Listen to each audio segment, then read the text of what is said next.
with Ron or you? Well, I think we can I only think one of us has to post it. I don't Oh, okay. can't imagine. Don't you think? Yeah, Yeah, one group member is supposed to. to post. I did read that.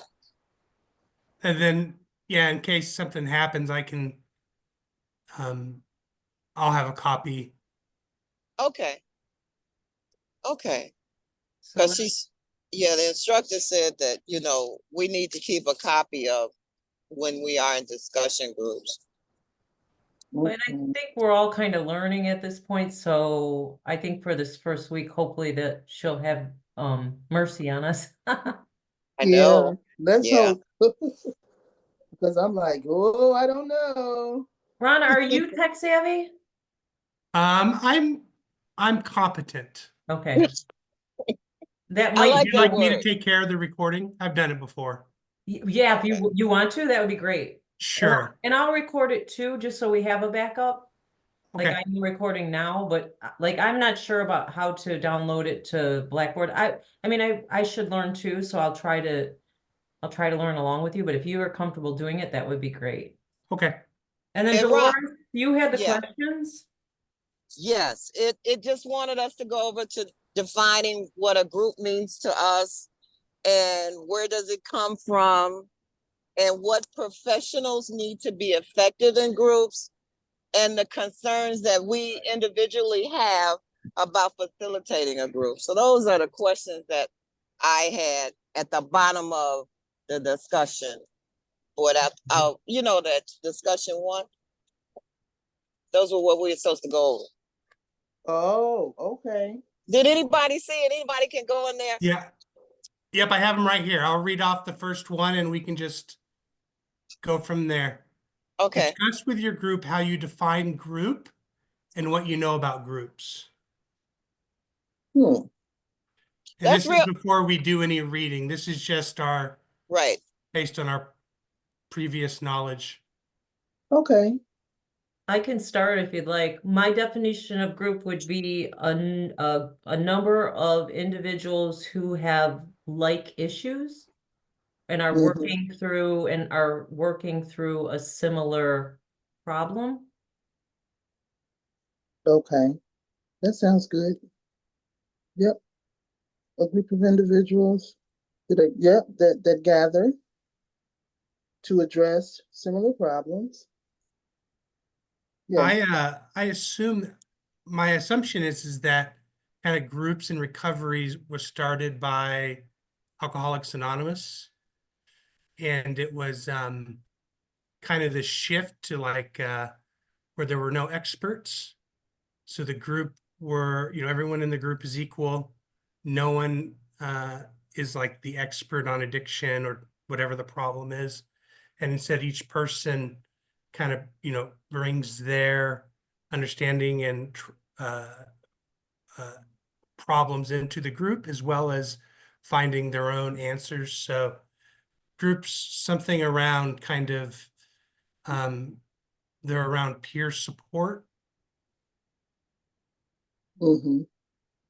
Well, I think a group is just more than one person come together to discuss issues in order to, when it comes to recovery, in order to help them get better. That's what I think a group is when it defines group, when it comes to substance abuse. Yeah, I agree. I think you guys are pretty smart.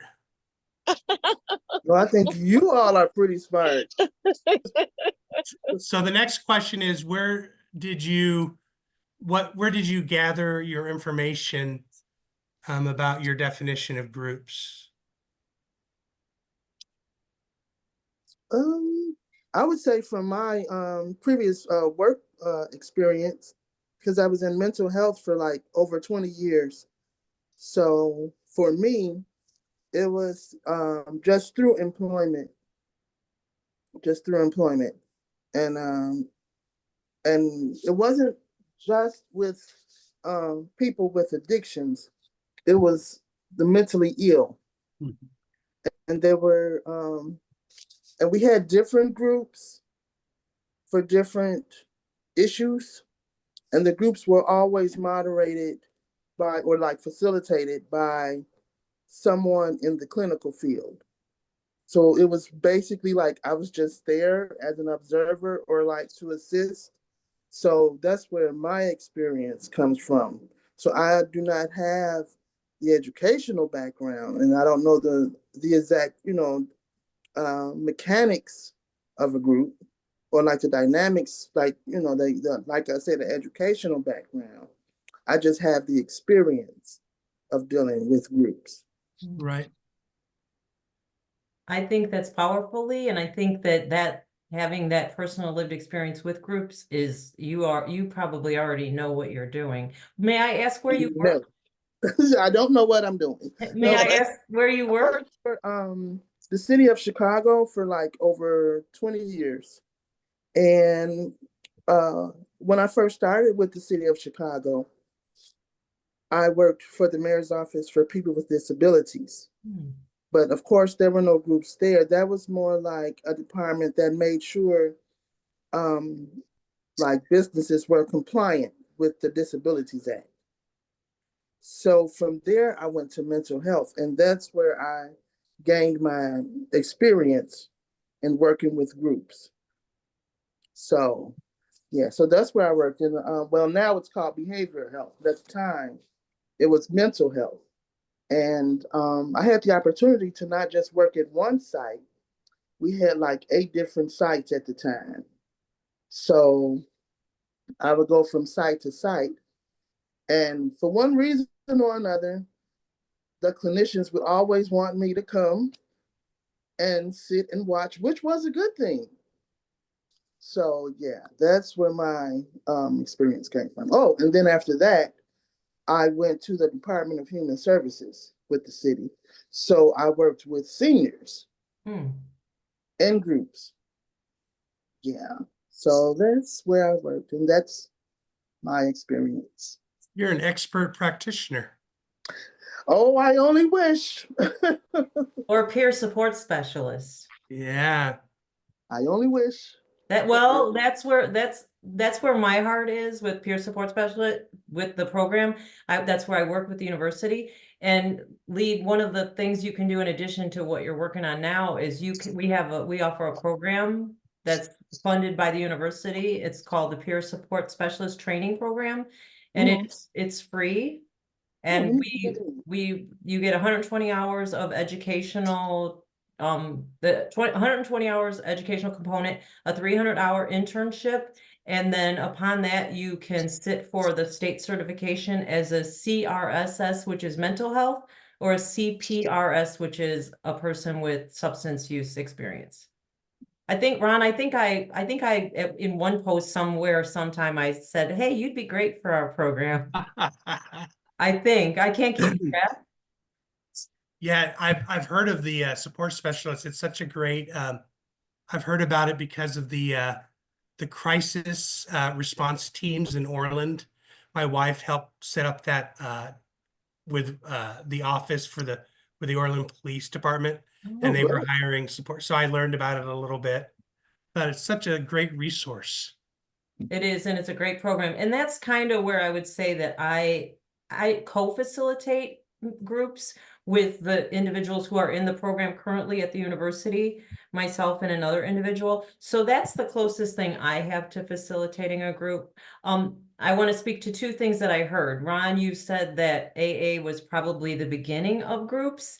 And I think that's maybe like organized groups, but I think peer support has existed since the beginning of time when like-minded people come together and share an experience and support one another. So I think it's like everyone's like, oh, this is new, we're pioneers. I'm like, peer support has existed for a long time. So I think I'm sorry to cut you off, Leah, but I can take that one step further.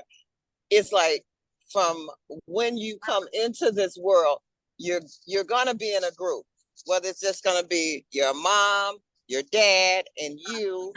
So we're always acclimated to being in a group for support. Exactly. Now, whether you get the support or not, is Right. a That's different where you need extra help right. or Right. support specialists, But I think as human beings, we start off in going into a group. Soon That's as you right. come out the womb, you're in a Yep. group. Yep. Yeah. So I yeah. agree. Really Yep. good.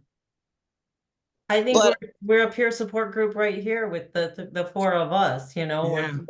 we're lifelong learners, we're in, educational programs that we don't have all the answers, and we're supporting one another with what we know. I think exactly. we've already like exhibited what a good group does just with how we work together and coming together today.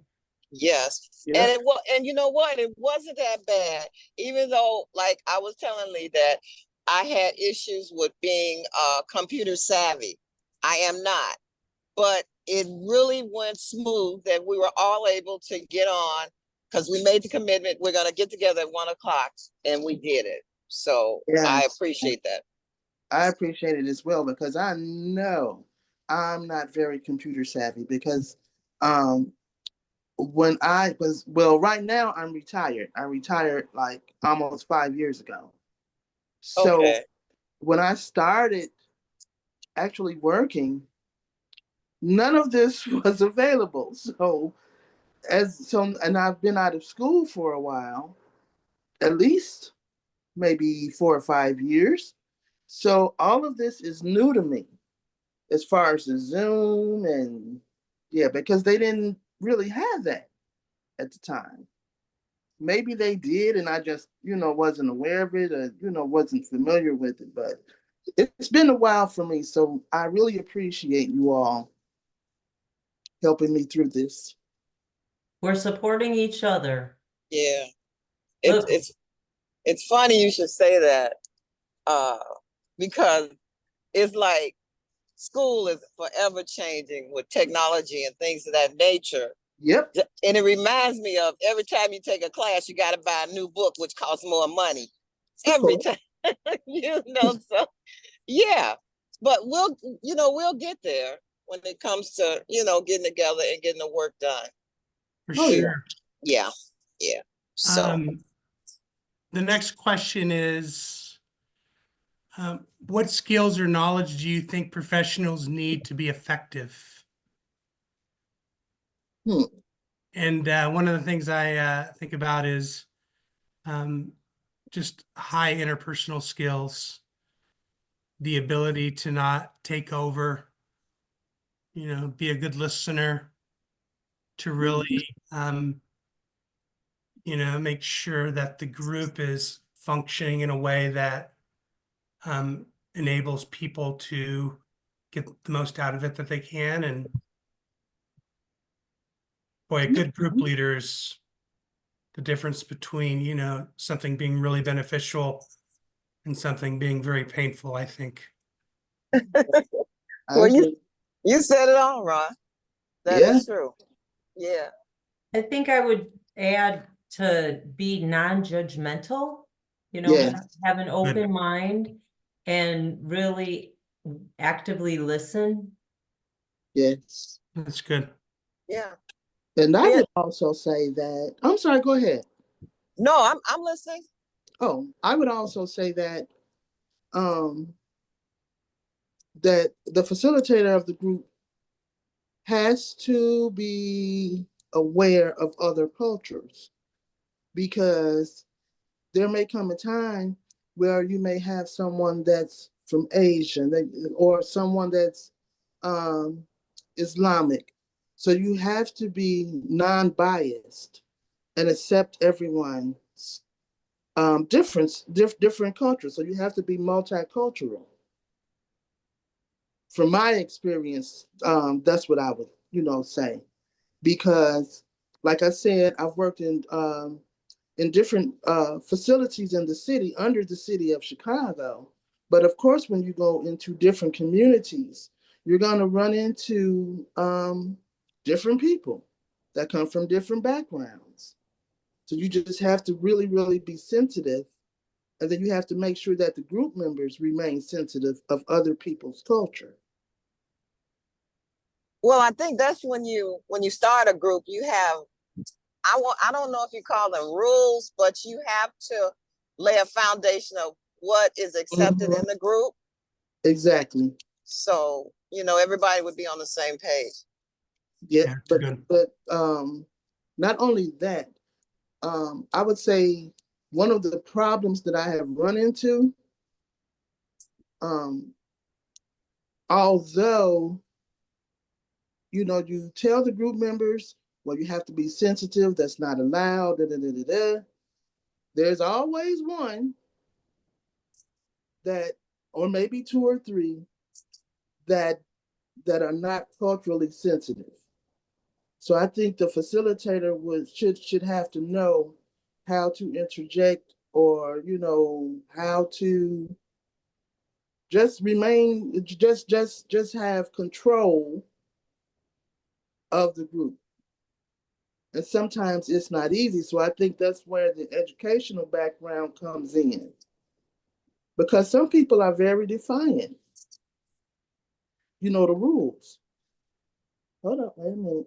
So Some, cultural consideration, that's like how I would probably say that: cultural consideration, respect, and equity and yes, inclusion. I would say that.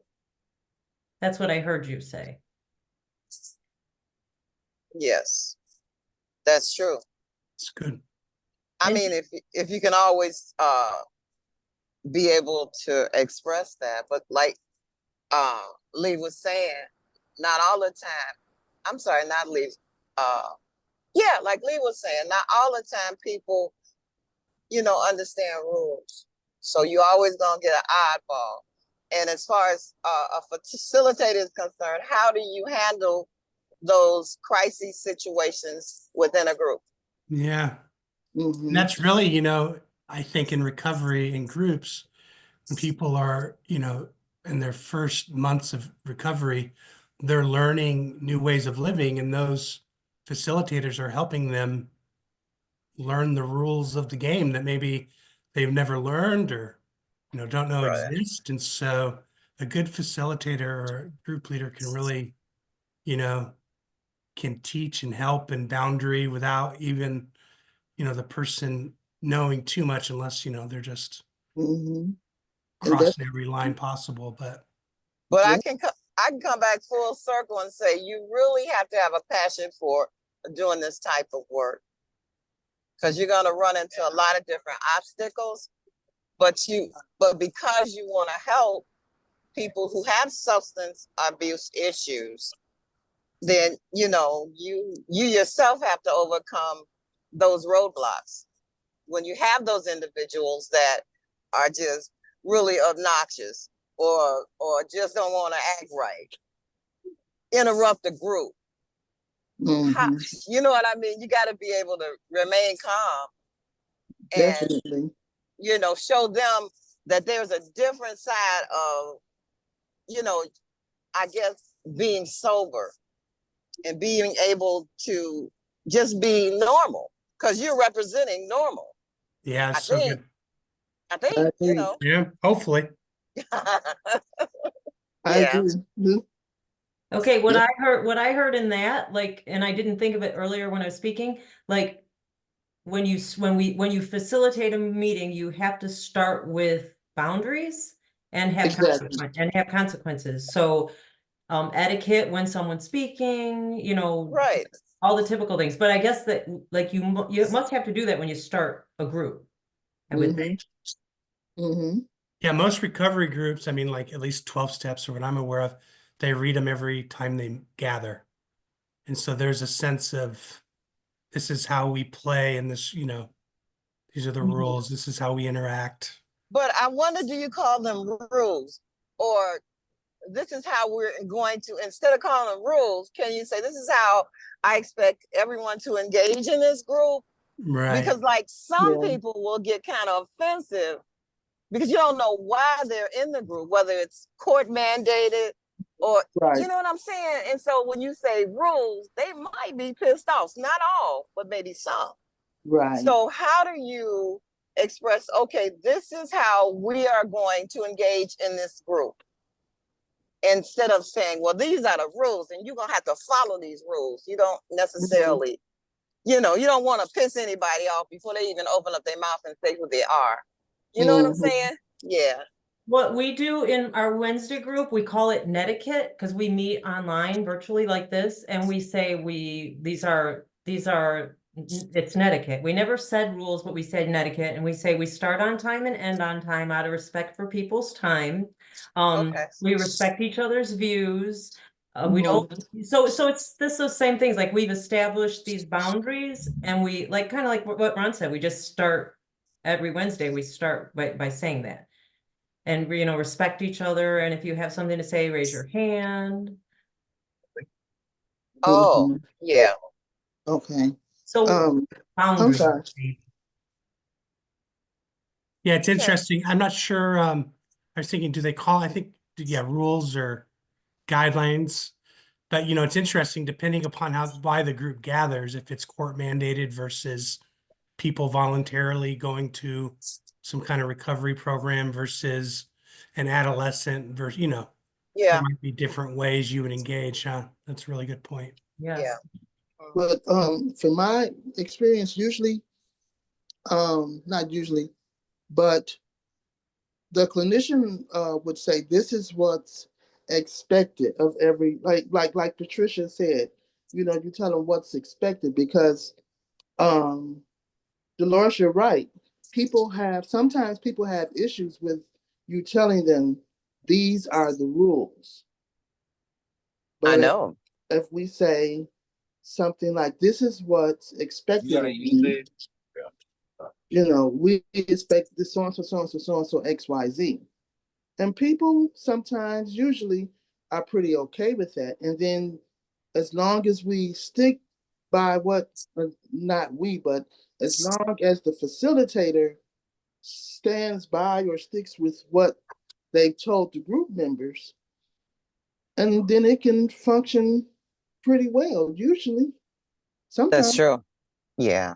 And then But just I stick with the but boundary. but I really think that that's why we're taking this class, Yeah. so that we can find the I can't say the correct word. I'm gonna go in a minute. The buzzwords as facilitators to express how we are going to address or help, the clients that we're gonna see. You know what I'm saying? I don't know how to Exactly. put it in words, but I hope you're understanding what I'm trying to say. Oh yeah, I You know, understand. yeah. So Because that's what we're trying to do is learn how to actually facilitate a group. yes.